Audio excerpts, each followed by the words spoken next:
Good morning. How are you doing this morning? Today we are going to be talking about getting out of your comfort zone, why it's important and how to do it. We have a wonderful speaker, Miss Sheri Rowland, and she's going to tell us her story and why it's important for her to educate women on how to get out of your comfort zone. The Women's Business Center. Your first step to success. Yes, good morning. My name is Charo Mann. I'm the director for the Women's Business Center. I'm Sheri Rowland, and I am a coach for busy entrepreneur women at SheriRowland.com. And my name is Sarah Hammond, and I am with Atlas Electrical and Air Conditioning. We are here in Albericos, and please come and join us at some point in time when you get a chance. And Miss Giselle with Indigo PR Connections is ill today, but she did say, let's just get it done. So we're filming today. Miss Rowland, why don't you tell us a little bit about your story? Where do you want me to begin? Why don't you tell us why you decided to get out of your comfort zone? Okay. I had been in the family business with my husband for years and got to a point where I really wanted to branch out and be who I am, who I wanted to be. And so I went back to school, got my master's in counseling, and started my coaching and counseling practice at that time. So I just wanted to branch out and do my thing and what was important to me at the time. And did you always know that you wanted to be a counselor? I mean, was that like an inherent dream or something that you would visionary see yourself doing? I've always been a caretaker, third born child. You just kind of take care of everybody. And I found people kind of gravitating to me anyway and asking for help or asking for suggestions. And so it was just a natural for me. Time to make money off of it. Yeah, right. It's not a hobby anymore. Right. Miss Mann, why is it important from the Women's Business Center perspective for women to understand what it is to get out of their comfort zone? Well, from the Women's Business Center perspective, I think we provide that support, so that if a woman wants to go into a business by themselves, then we want to tell them that they're not by themselves, that we're here to support them with the training that they need. We have counselors that are professionals that can actually help them in whatever area of business they want to be. So we do it in two different ways. We do it on a one-on-one counseling service base, where we actually sit down with each one individually, and we kind of assess where they are, trying to understand their needs and trying to understand what is the dream that they want to build. And so from there we go and do the different trainings or the different support that we're going to provide to them. Okay. So if Miss Rowland came to you and said, I want to start doing coaching or training, you would have told her how to do it, how to do a business plan, how to get funding to get it started? Yes. We go through the process of, what it takes from the start to the end of a business, really.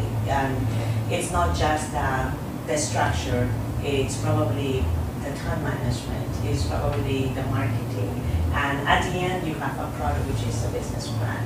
But in the process we also provide some support system, and I think a woman feel naturally more comfortable to have a woman business counselor, and they have that connection immediately. And from there I would say we'll help you use our platform so that you can start having that experience with the public or with customers, so that you can also, it's kind of like an incubator in a way, so that you can actually use our platform and start practicing with us, and then you just go on your own.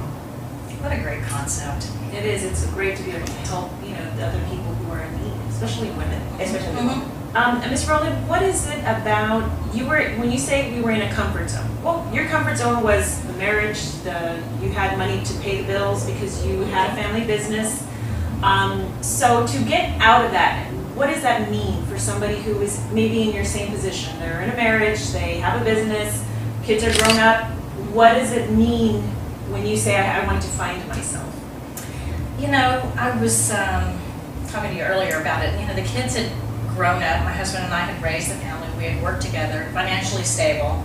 It's a huge decision when you decide to leave a marriage, to leave everything you've known. Am I going to be able to support myself? Am I going to be able to create a business that's going to sustain me in the way that I've been used to living? There's a huge fear factor in all of that. But there's this internal part of you that's just dying if you stay. And so I rented a condo for a month, went to the island to make a decision on what I was going to do. I walked the beach every morning. The minute my feet would hit the sand, I would start to cry. And I wouldn't leave the sand until I'd stopped crying. And I did that for like 21 days. And after 21 days, I knew that, this was the completion of my marriage. We'd been married for 28 years. That was the last chapter of our marriage. And I knew that in my heart. My kids were out of the home and on their way to becoming successful adults. And, it was my time now. What am I going to do for me now? I had been a wife, been a mother, been an employer, been an employee, I'd done all of that. But it was like, now it's my time. What do I really want to do? And it was very scary, but I think as women, when we know in our heart, we know when it's right. We just know. It's just listening to that small voice inside of us that says, yeah, you can do it, And I love what she's talking about women not being alone, because women suffer today in silence.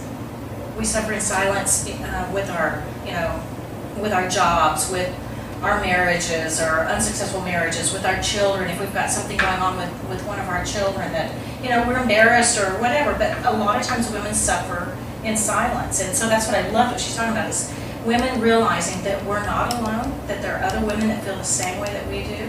And so that's what I did, was I reached out to other women that had either gone through a divorce or were going through a divorce, and really got support from other people. I also had a coach at that time to help me through my stuff. And, I think it's just that knowing inside of us that we're doing the right thing. Even if it's scary, you do it anyway. And knowing that everything happens for a reason in our life. And, yes, I would say marriage to death do us part, but sometimes it's not, Sometimes it's just not. Sometimes you want to damn near me, It was interesting. We were talking before the show, right? And we came to the conclusion, and I was talking to her, my experience, that although I'm a business counselor, I have become a counselor, psychologist, psychiatrist. Yes. We have that empathy, Yes. naturally, genuine from woman to woman, Yes. that we want for them to be well-rounded and understand not just the technical aspect of, okay, how you can start a business, but also the emotional part, that is so critical. And so many times women come to me, and I immediately realize they're not having a problem with their business. They're having a problem with themselves. Right. There is something within themselves that is blocking, them to be successful. And a lot of it is that fear of just, feel fear and do it anyway.